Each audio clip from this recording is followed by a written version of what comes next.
teaching people how to do all those bad things. I was telling people, hey, when you sell something, ask them to swipe the card, just swipe. Maybe this is not so, this is maybe not so, this is not something bad for people who are used to credits. But back in my hometown, in the Chinese community, we don't really encourage people to use credit card. We call it don't spend the future money. Don't spend future money, meaning that don't spend money that you don't spend money that you don't know whether you will get it or not. But I was teaching people the other way around. Just ask them to swipe, because everybody's adult. If they cannot afford, they will tell you. But the fact is that people are so shy due to their face. Even if you don't have money, you will not tell people, hey, I don't have money. You will just swipe. So because of this, I realized I've planted a lot of bad seeds, and that caused my own issues with money. And I did that for like a year or so. I did the 4 powers for almost a year or so. And suddenly, I still remember I was in Taiwan attending DCI level 7, touching the diamond world. And that Friday evening at the opening, Geshe Michael was saying, if what we are learning here is really true and correct, you may see the snow tomorrow. This was in Taipei, who has not snowed for the past 80 years. Never snowed in the past 80 years. And Geshe said that nobody could believe him at that time, including me. How can Taipei snow? And on Saturday morning, when we woke up, when we went down to the first floor hotel to take our breakfast, when we look out the window, my goodness, it's snowing. 80 years, no snow, and suddenly it's snowing. So, and the next day on Sunday, I received the best news, about this money. I mean, somebody told me, hey, about your money issue, don't worry. We have already a plan for it, and it will be settled. I was so, wow, the feeling was so relief. First, the shock of the snow in Taiwan. Second, this feeling of relief. I think it was really like a special thing happening in my life, a major, what do you call that? Major turning point. So wow, I was so happy that wow, my seats were finally cleared at that moment. I was, yeah. So this is what I experienced, and I hope, I hope it can inspire others to really learn the system and then practice it well. Yeah. Definitely, Sugain. Thank you so much for sharing. But I'm really curious. You say you did the 4 powers, but I would like to know if you feel comfortable sharing to tell us what were you doing? What were your conscious step? Let's say, I don't know, I'm guessing number 1, you say, well, taking refuge and everything that I understand about the emptiness. Number 2, whatever I did to create obstacles, it's gonna hurt me, and therefore I should do better. I shouldn't have done it. Intelligent regret to say, enough of that.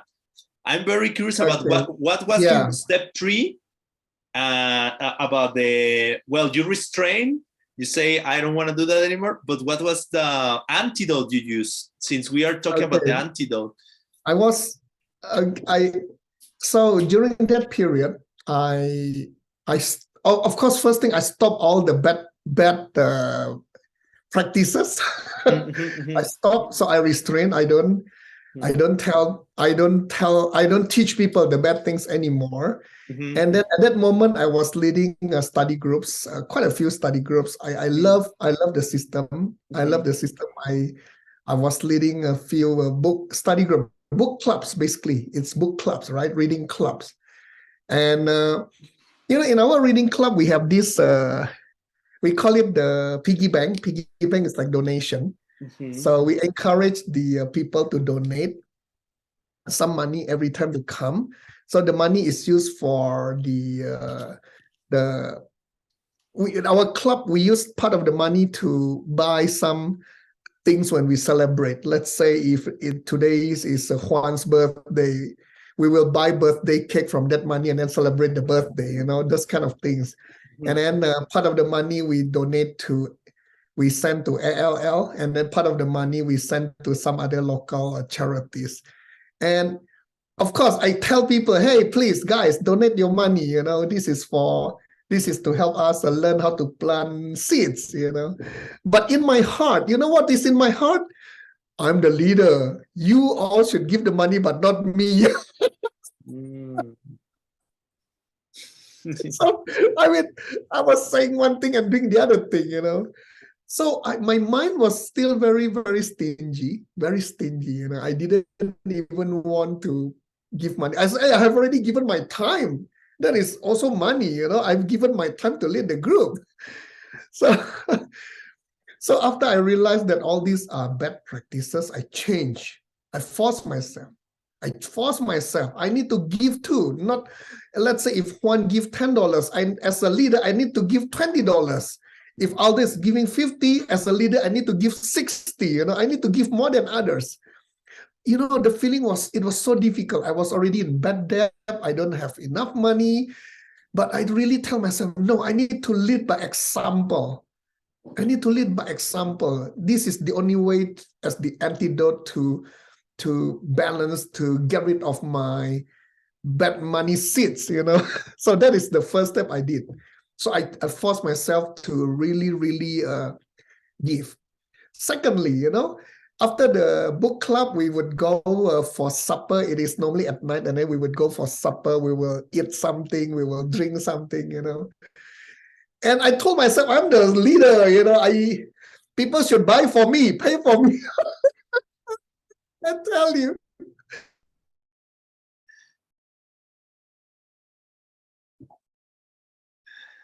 That's wonderful. Hey, by the way, Sugeng right now is in Diamond Mountain, and he told me sometimes the internet is, how to say, flaky there. So, okay, he's back. You froze a little bit. Yeah, okay. So, when I realize this is wrong, I will ask as many people as possible to come, Although you're not free tonight, it's okay. Let's come for a while. I'll buy one drink and then you can go off, I will do that. In the past, oh, you're not free. It's okay. Family is more important. Go back to your family. So, I changed the way I do things. Because I realized at that moment, I was lucky too. I have my wife with me always. She always tell me, the more we don't have money, the more we have to be generous. So yeah, I start from small. But I really force myself to give. And I tell you, and of course, I do a lot of coffee meditations, My heart was crying, but I tell myself, I need to be happy. I need to feel good of what I have done, That's wonderful. And I tell you that was like 1 year, and yeah, that the things change. So happy. Okay. So you spend about 1 year to change the situation. 1 year or 1 year plus. Yeah. Good to know, because sometimes for me, I get discouraged if I don't get the results in 2 weeks. Then I get discouraged. But I think it took 1 year. I had no choice because those are bank credit card debts. I don't have any opportunities to get discouraged. I have to do no matter what. That's the only thing I know. That's great. Thank you so much for sharing the story. I would like to propose to go through the reading. It's a short reading, but the reason I want to go there, it's because I think it's very interesting the way Master Shantideva and Gyelsab Je, they go through this topic on the antidote. And mostly, they don't talk in this particular part of the reading, they don't talk too much about what is the antidote, although we will talk about it. But they talk a lot about why we need the antidote. And they really encourage us to as you say, Sugen, I have to do it, I have to do it. And that's the attitude they want us to gain. That's why I would like to share the reading. Maybe we do it quickly and then we talk again about it. So I'm gonna share with you on the screen. One moment, please. The reading, where it is. Okay. Here it is. Sharing the screen.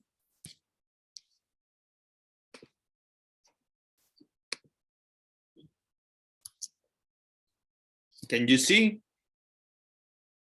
Very well. Okay, so this is the part when they are talking about the antidote.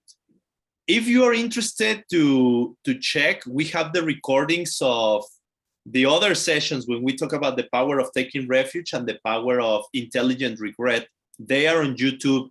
We have a Mixed Notes reading channel, and you can watch the videos there if you're curious about it. So, Aldo, could you start reading maybe this first page, please? Yes. Thank you. The force of the antidote. Here next is our expanded explanation of the third of the four forces, the force of the activity of applying an antidote.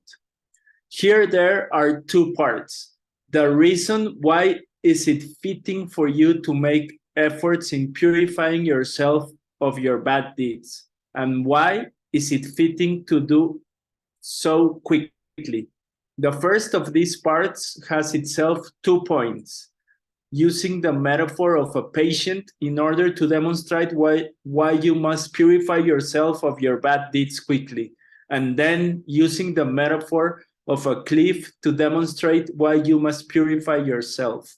The former of these contains 3 sections, setting forth the metaphor and what it refers to, a description of the very serious problem caused by the illness of the 3 poisons, and of the rarity of the medicine used to cure them. And finally, why is it therefore appropriate to follow the advice of the supreme physician, the teacher? Even in a case where you're endangered by some normal illness, you must still follow the advice of a physician. There's no need to mention then what you should do in the clutches of the disease of 1,000 evils, of liking things and the rest. Thank you, Aldo. I would just like to explain, maybe you all know this, but I find it interesting. This, it's basically what Gyelsab Je wrote. And whatever is in the bold letters, it's the root text from Master Shantideva. So the original text is in bold, and this is the commentary from Gyelsab Je. Now, here at the beginning, he's just explaining the structure of this part of the text. At the end, I did this. I find it useful. I don't know if you like it, but it helped me a lot. When I don't understand these structures, a lot of texts start like this with the structures. I like to do this. So we are gonna do 2 parts. Why to do the antidote, and the second part is why to do it quickly. First, we're gonna go to study the metaphor of the patients. We are about to read that, and then the metaphor of the cliff. Then later, we will explain how to apply the antidotes and why not to be lazy. So if you want later, you can have this reading if it's useful for you. Okay, so we're about to start. They say, even when you feel sick, you go to the doctor. So if you are sick with the 3 poisons, which are the worst of all the diseases, of course you should go to the doctor. In this case, the doctor is the teacher, which is in this case Lord Buddha, right? Will you be able to read the next ones again, please? Yeah, sure. Even in the case where you are endangered by some normal illness, That is where the components such as wind or bowel within your body are in a state of disturbance, and you have reason to fear that this might be fatal, you must still follow the advice of a physician as a method for curing your disease.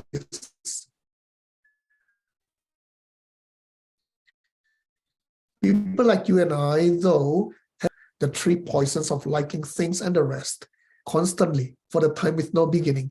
And these three are the disease which acts as the source for many thousands and millions of evils.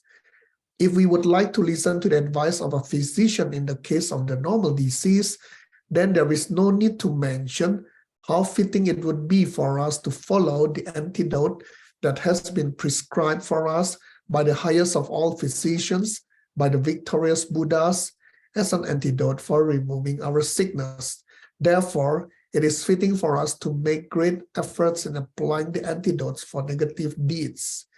Even a single instance of this is enough to waste all the human beings in our world, and you will never find anywhere at all another medicine that can treat them. Okay. Basically, here is saying like, look, we are very, very sick. We are sick with ignorant liking. We are sick with ignorant disliking. And we are sick with misunderstanding. And the medicine is very rare to find. And which is the medicine? The teachings of the victorious Buddhas. Right now, what they are doing is like, look, you need the antidote. Why? Because you are sick. Why? Because you have the three poisons in your heart, right? And what happens with these three poisons? We get old, we get sick, we suffer in this life, we can't get what we want, and we lose what we don't want to lose. All problems every day, you can tell. So that's why we need to apply the antidote. Could you read one more, Aldo? Yes. Even a single instance of these deeds, such as anger at the bodhisattva, is enough to waste all the human beings living in our world. That is, to send them to the hells. Where then could you ever find an antidote other than the holy words that impart teachings such as how to practice the path? Where could you find any other medicine for treating these great harms? You could search everywhere, even in the realms of the worldly god named Pure One, or other such beings, but still never find another. And thus, it is extremely rare. The Omniscient One is a physician for this. He's given instructions for uprooting all pains. Though we fail to follow and concentrate, it's incredible, ignorant, disgraceful. It's incredibly ignorant, disgraceful. Here is the third point.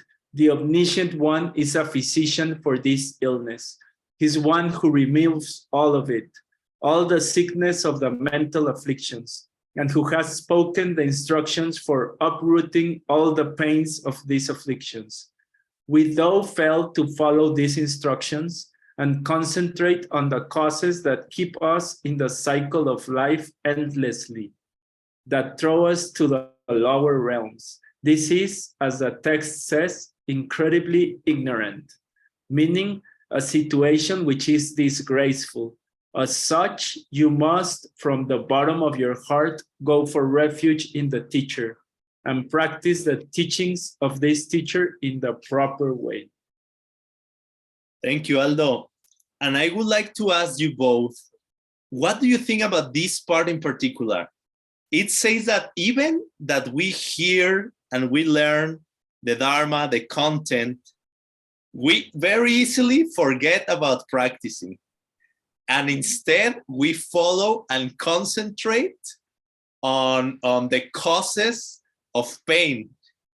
What do you have to say? Like, have you ever catch yourself like putting aside the practice and trying to follow some other thing that you think is gonna bring you, I don't know, whatever, more immediate pleasure? And maybe some advice you can share with us. How do you bring yourself back? How do you decide what's the most important thing to do every day? Because there are many, many things we can do, but how do you decide, no, this is really meaningful to do today? How do you prioritize if we have this conflict maybe? Any of you, if you have any ideas? Yeah, maybe I can I can try first. Mm-hmm. So we were in Tokyo after the Kyoto event, and then I don't know why these Tokyo people were started asking about the death meditation. The Lamrim, I forgot which Lamrim. It was in Phuket, 2016. 2016. So Lamrim, I don't know which number. So there was a teaching on death meditation. So they were asking me about death meditation. We were talking about the reflections, and then the content was still very close to my mind. And since then, I mean, it's being lazy is my top bad habits, So every time when I want to practice, I have this thought that, hey, I'm busy, I don't have time, I better do my things first, I don't have time to practice. But after discussion about this death meditation, I don't know, the thought is stuck in my mind, since Tokyo. So every time I feel lazy, I don't know, this thought will just start to come in, and then I say, hey, I need to do something, like this morning, I woke up very early, I was so busy. And then I have some time in between. I feel so sleepy due to the jet lag. I said, no way, I need to practice. And then I forced myself to sit down and do meditation, So yeah, I think a lot of time being lazy is my top bad habits. I like to do other things, But yeah, the conversation at Tokyo really pushed me to be more serious in my practice and using my time more properly. Yeah. Okay. And what is it for you, Aldo, when my question will be, do you feel you get easily distracted? And if so, what do you do to come back to whatever you consider is the most meaningful things to do? Okay, well, I'm going to talk about today because today I was very challenged. Mm-hmm. Today here in Mexico, this is like, it's called like Holy Week, because we celebrate the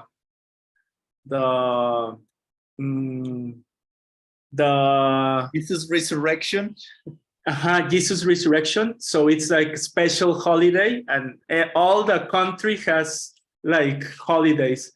So my mom wanted to go to Chapala, to the lake, and I told her, I'm gonna take you, Mom, don't worry, because he was struggling how she was gonna get there. So I told her, I'll drive you, Mom. Okay, so then my dad says, okay, I'll go with you guys. So I drove this morning, and it normally is a 40-minute drive, and today it took me 5.5 hours to go there and to be back. And it was a very, very huge traffic jam. Imagine, normally it's 40 minutes and it took me 5.5 hours. So at first I started to get a bit impatient, and it was hot. The sun was up, and it was very, very hot.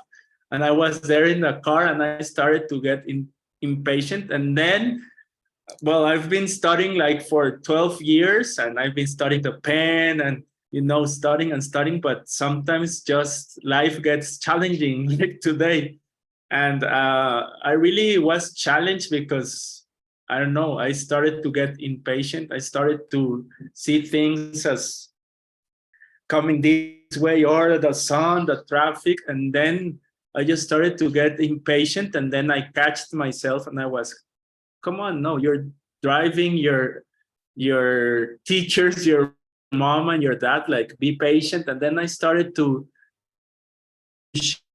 my mind to like be patient and enjoy the time. And I was like, okay, I'm gonna use this as an opportunity to spend time with my mom and my dad and just have like a nice chat and be talking about life and things and just enjoy the presence and just serve them. So I really try to like change to I try to use like the challenge as a opportunity to practice and to open more my heart. And I think I succeeded, but I first I was struggling because as the reading says, you get challenged because of our misunderstanding. Sometimes our seeds force us to see these challenging situations where you start to lose the worldview and you think like things start coming this way and you are not responsible or you have to blame someone or something. And I just try to really be patient and change my mindset and just enjoy the moment. Even though at first I was like, no, it's gonna take 4 hours. I should be translating. I'm behind on my translation, blah, blah, blah, blah, blah. But then it was like, no, no, no, like just enjoy, be patient. You're with your mom and your dad, have a good time and just enjoy the ride. And even if it takes the whole day, you're serving them. Come on. And then I was like struggling with this, but then I could just like relax and be patient. And it was really a beautiful ride. And then my dad and me ate some tacos and I was able to take my mom, and then my mom gave me a flower, and it was a very beautiful, sweet moment. But I was very, very challenged. And I think sometimes and I was thinking like, oh, my seeds are ripening. And I thought, well, this is an opportunity to practice. Because if I wasn't challenged, then everything is okay. You're like doing great. There's no, but when something is challenging, you have an opportunity to practice. And you have an opportunity to open your heart and to react with love and to react with patience. But sometimes I lose the challenges. But today I was able to manage to change my mind. And that's like the challenges we all face constantly because of our seeds and because of our misunderstanding. Thank you, Aldo. I really like Aldo Plante. millions.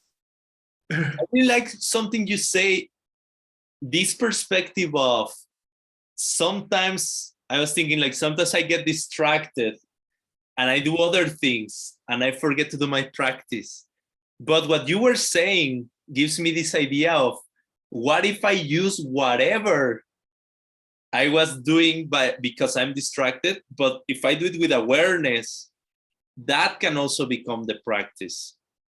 Like using any moment to try to open our hearts, to remember how reality works, to try to be kind. Even if you are like today, I was walking, I took the dog for a walk and I was just walking.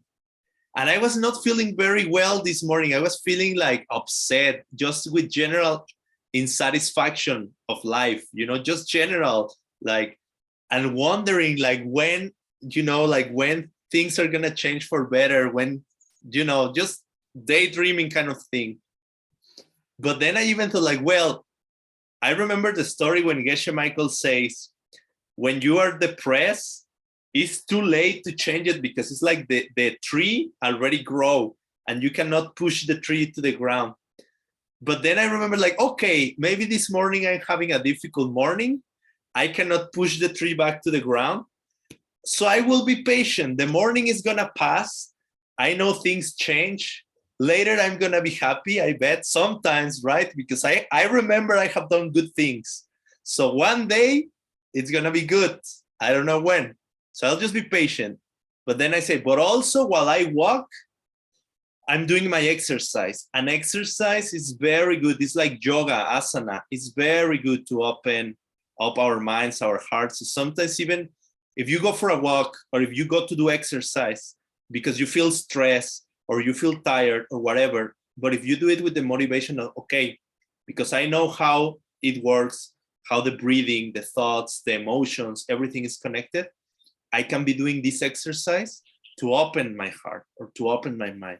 So I really like that, Aldo, how to use whatever you're doing, you see that as your practice. That's a very beautiful thing. Yes. I remember when I went to study to Serame Monastery, Geshe Lothar told us, like, here you're like with the monks at the monastery, like very easy, calm, but you should go back and practice in your city, in your hometown, with your family, when everyone is pushing your buttons. That's where you have to practice. Not here. He was like, just go back and practice. Like, I remember that, and that really like stuck in my mind. Like, really, when we've been like studying and training for these moments when life gets challenging, how are you gonna react?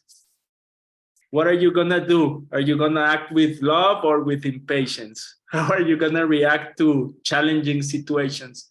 And I think there's always an opportunity to react with kindness, no matter what.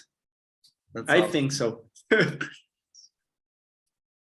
Because we are about to finish, I would like to propose, what if we read just the root text and we're gonna finish the text very quickly and then we close. So let me share again the screen. Okay, here we are. And okay, we were here, we just read that it's very disgraceful to forget the teachings and just get distracted. It's very disgraceful, but Aldo gave us a good idea. Don't get distracted. Just use whatever you're doing as your practice. And then I'm gonna read the next one. It says, a person must be very cautious, even of small, ordinary cliffs. There is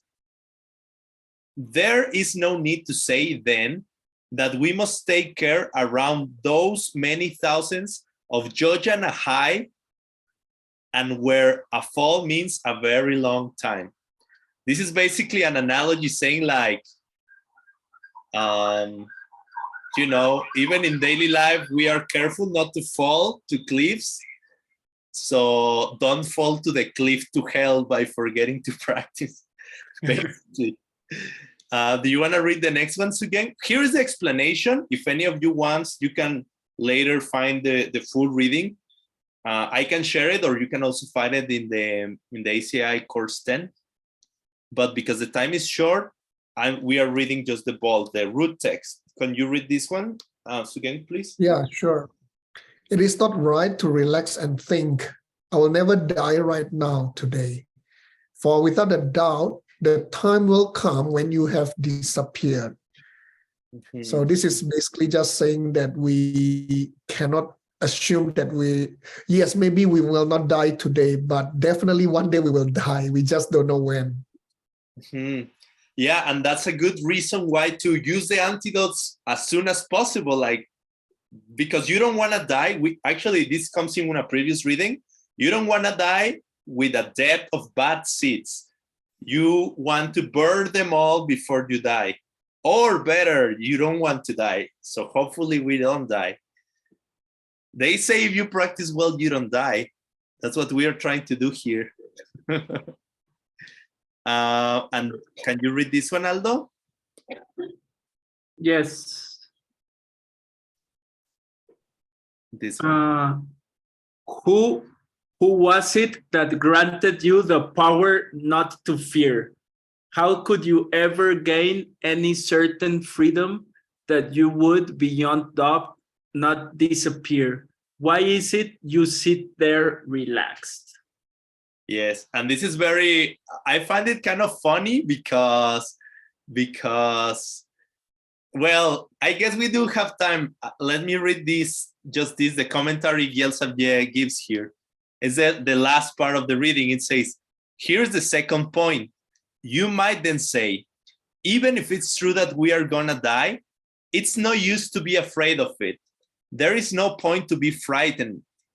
But you are here in the midst of the fear that comes from seeing and hearing of the deaths of everyone else, and the fear that you might fall into the lower realms. So, who was it? What holy being that blessed you and granted you the power not to fear? To say that, despite all this, there is no point to be frightened, no need to fear death or your own bad deeds. Like, who gave you the power to think like that? He says, the fact is that there is no being who could grant you any such power. I think basically he's saying like, no, in this case it's good. It's good if you fear, which I find it very interesting because I wanted to ask you, what do you think? Is fear a mental affliction or is not necessarily? Well, I guess think about it for a moment, and I say, the reading says, so if you fail to make efforts towards applying the antidotes, then how could you ever gain any certain freedom from your negative deeds and from death itself? You never could be free. And then when you die, you will, beyond any doubt, disappear. So why is it that you fail to make any efforts in applying the antidotes? And why is it that you sit there relaxed, lost to the effects of laziness? It is wrong to do so, and thus you should make every effort in practicing the path. Yay. So what do you think about this part? I find it interesting. Like, usually I think of fear as a bad thing. We don't want to have fear. But in this case, it seems to be useful. What's your take on fear? Do you think it's a mental affliction or not necessarily, or what? Personally, I think this is, well, I mean, fear in general, like you said, fear in general is negative. Here, I think it's good to apply this to push up to practice. But of course, we should not get into, I would say, the negativity of the fear too much. Mm-hmm. Yeah. So at the end of the day, we need to enjoy our practice. At the same time, we also need to really apply some pressure so that you can move forward. Like when we are driving, the gas, you need to put on some gas so that you move forward. Without gas, I think you will slowly the car will go and become slower and slower. So yeah, this is what I think. Mm-hmm. What do you think, Aldo? Yes, I think in a way, like I agree with Master Sugang, like normally you can say it's like an affliction, but maybe you can have like sort of like a healthy fear, like that makes you take refuge and have renunciation and makes you like Sugang was saying, like when you start doing like the death meditation, then you are like, oh no, I'm having jet lag, and you're like, no, I'm gonna meditate. And I think you can use it as an ally to your practice, but don't like, not in a unhealthy, like dark way of fear, but like something like Sugang was saying, like to push the gas on, like something that makes you like be more determined, like, yes, I'm gonna do this. I think it can be helpful in that way. I like it. And I was thinking about how Geshe Michael, when he talks about the 4 powers, he says, it's not guilt, but it's intelligent regret. And I'm guessing here it may be a similar case, could be a similar case, not necessarily like fear as a mental affliction, but an intelligent fear of knowing that if you plant bad seeds, you get bad results. So in a way, it's like an intelligent fear to plant bad seeds, to don't get bad results, something like that maybe. And yeah, with that, we finish this reading.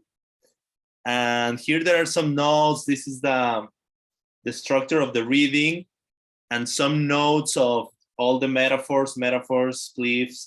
You can find this reading. I usually share it in the Telegram group of the Diamond Color Classics chat, just in case you're interested. And I thought, I was talking with Aldo the other day, I thought it would be very, very important and useful to have this list. This is not part of this reading, but it came a few readings ago. So just for you, because you may be wondering, yes, okay, I want to do the antidotes because we need to hurry up and not be lazy. But what are the antidotes?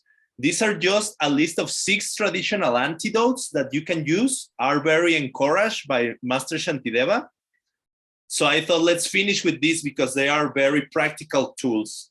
Maybe you, Sugan, can read the first 3 and you, Aldo, the last 3. And if you want to comment anything, and then we finish. So this is a list that also, yeah, Geshe-la teaches them in course 10.